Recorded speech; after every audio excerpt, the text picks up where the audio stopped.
다음은 실제 우리가 기계학습 기술을 사용을 해가지고 주택 가격을 한번 예측을 하는 예제를 우리가 해보도록 하겠습니다. 먼저 이제 데이터셋에 대한 소개가 되겠습니다. 주택가격 예측하고 관련된 데이터셋은 데이터명을 보면은 보스턴 하우징 프라이스 에서 보스턴의 주택가격과 관련된 데이터가 유명한 데이터가 있고요. 이 데이터는 레코드 수가 506개다. 즉 하나의 집을 하나의 레코드라고 생각을 하면은 506개에 대한 주택 가격이 있다라는 것이고, 필드 개수는 14개라고 되어져 있죠. 우리가 땅 같은 것을 예측을 한다고 했을 때 고려해야 되는 것들이 많이 있죠. 사람이 생각을 해봤을 때 여기서는 이제 몇 개를 고려를 하고 있느냐, 14개를 주택 가격을 예측을 하는데 고려를 하고 있다 라고 하는 것이 되겠습니다. 데이터 설명을 보면은 보스턴시의 주택 가격 대한 데이터이다. 그리고 주택의 여러 가지 요건들과 주택의 가격 정보가 포함되어 있다. 그리고 주택의 가격에 영향을 미치는 요소들을 분석하고자 하는 목적으로 사용될 수가 있다. 보스턴 주택 데이터는 여러 개의 측정 지표를 포함을 하고 있다. 그래서 보스턴 인근의 주택 가격의 중앙값을 또 가지고 있다는 것이고, 이 데이터 집합은 14개의 변수를 포함하고 있다. 그래서 필드 개수하고 여기에 14개의 변수하고 같은 의미라고 볼 수가 있습니다. 14개의 변수는 이 그림에서 보는 것처럼 자치시별 1인당 범죄율, 그리고 거주지역의 비율, 토지 비율, 찰승항에 대한 더미 변수, 그리고 일산화 질소, 평균 반개수, 이런 것들이 이 필드에 대한 내용이 되겠습니다. 자, 우리가 실제 이제 코딩에 들어가기 전에 코딩을 위한 도구를 같이 한번 살펴보도록 하겠습니다. 여기서는 이제 콜앱이라고 하는 도구를 사용을 할 겁니다. 구글 콜앱은 구글이 제공하는 클라우드 기반의 주피터 노트 환경을 말한다 라고 하는 것이고, 주피터 노트북이라고 하는 것이 파이썬 코드를 작성하고 실행할 수 있는 환경을 이야기를 하고 있는데요. 그래서 이 콜앱의 특징이 이제 웹브라우저에서 파이썬 코드를 작성하고 실행할 수가 있다라는 것이고, 따라서 이제 머신러닝, 딥러닝, 데이터 분석 등의 작업을 할 때 유용하다. 그리고 콜앱은 무료다라는 것이고요. 구글 드라이브하고 연동을 해서 노트북 파일을 저장하고 공유하는 게 가능하다. 그리고 무엇보다도 가장 큰 장점 중에 하나는 이제 구글이 가지고 있는 그런 하드웨어 자원을 사용을 할 수가 있다는 거죠. 그래서 GPU나 TPU 같은 하드웨어 가속기를 사용을 할 수가 있다. 하지만 이제 시간이 정해져 있습니다. 제 기억으로는 1시간 이상 그 학습을 진행을 하게 되면은 자동으로 얘가 멈춥니다. 그래서 조그만한 그런 문제를 해결할 때는 가능하지만 복잡하거나 큰 문제를 해결할 때는 이 콜앱에서 하기는 조금 힘들 수 있습니다. 그리고 이제 라이브러리나 프레임워크가 미리 설치되어 있기 때문에 사용자들이 쉽게 활용을 할 수가 있다라는 것이고요. 콜앱을 사용을 하기 위해서는 밑에 있는 그런 단계를 거쳐야 된다라는 건데요. 구글 계정이 있어야 되고, 콜앱에 접속을 해가지고 노트북을 만들고, 노트북에서 코드를 작성을 하고 실행을 하고, 그리고 그 실행한 결과를 저장을 하고 다른 사람이랑 공유를 할 수가 있다라는 겁니다. 자, 오른쪽 아래 보면은 요게 이제 콜앱에서의 그런 그 전체적인 이미지가 되겠습니다. 근데 실제 같이 코드를 한번 보도록 하겠습니다. 자, 먼저 우리는 주택가구와 관련된 데이터를 불러오도록 할 겁니다. keras.dataset에서 보스턴 하우징이라고 하는 데이터를 불러오겠다라고 하는 것이 되겠고요. 그리고 데이터를 불러올 때 훈련 데이터 그리고 테스트 데이터를 각각 분류해 가지고 불러오겠다라고 하는 게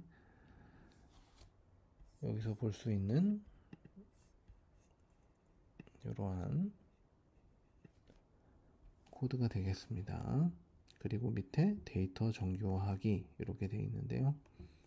앞서 우리가 봤을 때 어떠한 뭐 범죄율 그리고 인구수 뭐 이런 것들이 보면은 단위가 다르죠. 우리가 보면은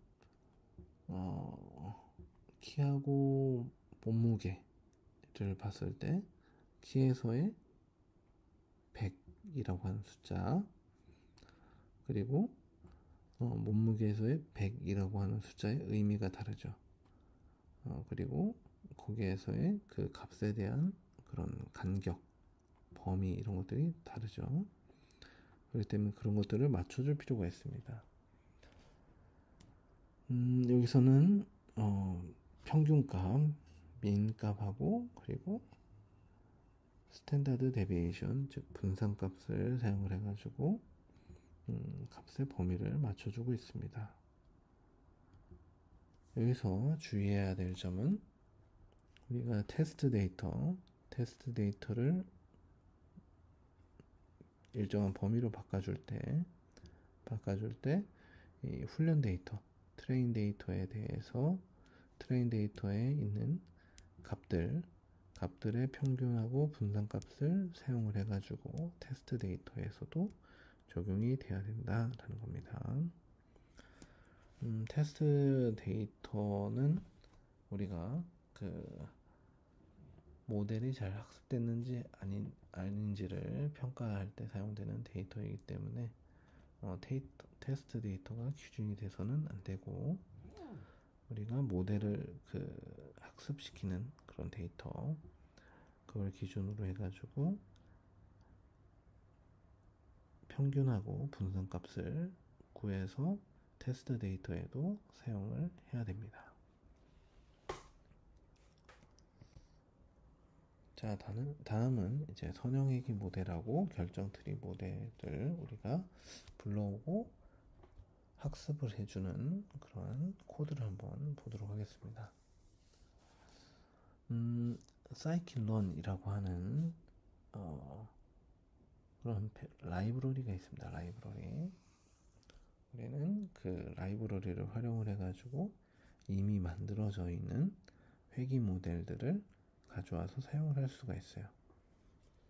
그래서 scikit-learn의 리니얼 모델, 그래서 리니얼 리그레션, 여기서는 선형회귀 모델을 우리가 사용하도록 하겠다라고 하는 것이고, L리그레서라고 하는 이 변수에다가 리니얼 리그레서라고 하는 함수를 사용을 해가지고 우리가 모델을 여기다가 할당을 해주는 것이고요.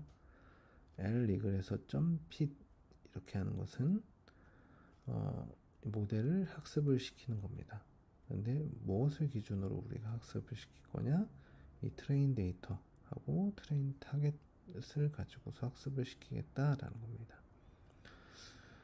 트레인 데이터는 우리가 그 입력 데이터, 훈련 데이터에 해당이 되는 것이고, 트레인 타겟은 우리가 예측하고자 하는 값과 관련된, 즉 정답이 트레인 타겟이 되겠습니다.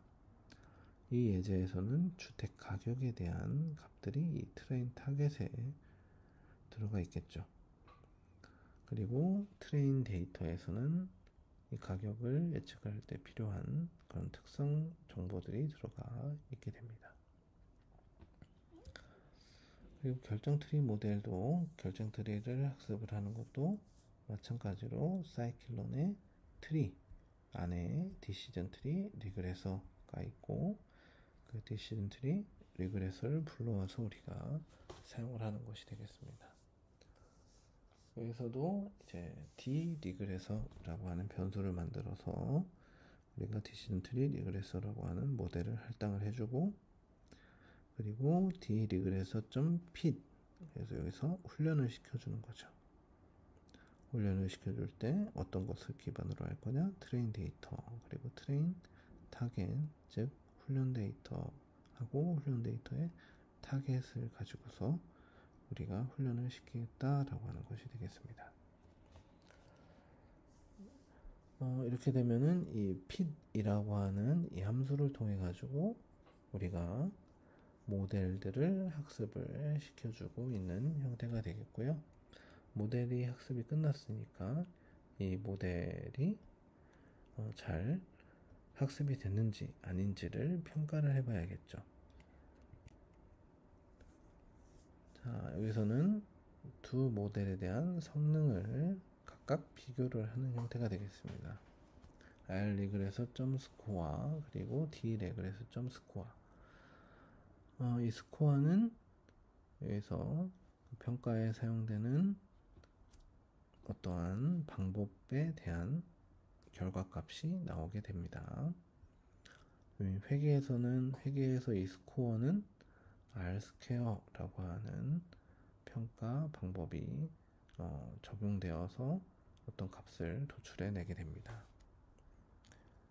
보통은 이제 0에서 1의 값이 나오게 되는데 1에 가까울수록 더 잘 학습이 됐다라고 생각을 해 주실 수가 있겠습니다.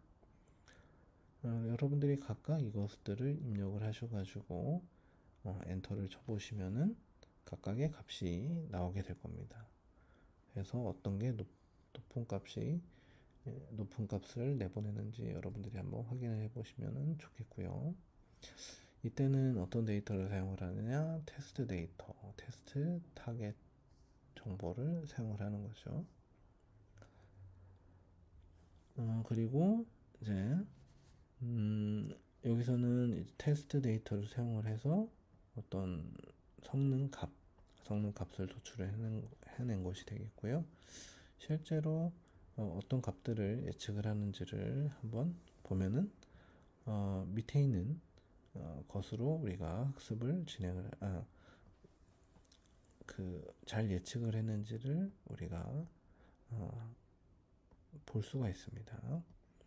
여기서는 predict라고 하는 함수를 사용을 하는 거죠. 즉 예측이라고 하는 함수를 사용하고 있는데요. 테스트 데이터의 앞부분을 지금 입력으로 주는 거죠. 앞에 4개의 값에 해당하는 것, 4개의 사례에 해당하는 것만 입력으로 주게 되면은 4가지의 결과값이 나오게 됩니다. 그리고 L 리그레서, 리니어 리그레서에 대해서도 우리가 똑같이 수행을 하게 되면은 각각의 이제 4가지 예측값이 나오게 되겠고요. 그리고 이제 실제로는 어떤 값이 정답에 해당하는지 이것들을 보기 위해서 테스트 타겟에 대해서 우리가 출력을 하게 되면은 여러분들이 이제 D 리그레서, 디시전 트리를 통해서 나온 결과 그리고 L 리그레서를 통해서 나온 결과 그리고 실제 나온 결과를 한번 비교를 해보시면 어느 게 실제 값에 가까운지 이것들을 여러분들이 한번 확인을 해보시면 좋겠습니다. 그러면은 이 실제 값에 가깝게 예측을 하는 게 더 좋은 모델이라고 볼 수가 있겠습니다. 자, 여기까지 우리가 전체적으로 실제 기계학습에 대한 개념을 봤고요. 그리고 현재 어떠한 기계학습 기술들이 각광을 받고 있는지 그것을 한번 살펴봤고, 그리고 우리가 실제 예측 작업을 통해 가지고 그 기계학습 모델이 어떻게 동작하는지를 한번 함께 살펴보았습니다. 이번 시간은 여기까지 하도록 하겠고요. 나머지 그 인공지능 시리즈들도 여러분들이 잘 학습을 해주시면 좋겠습니다. 감사합니다.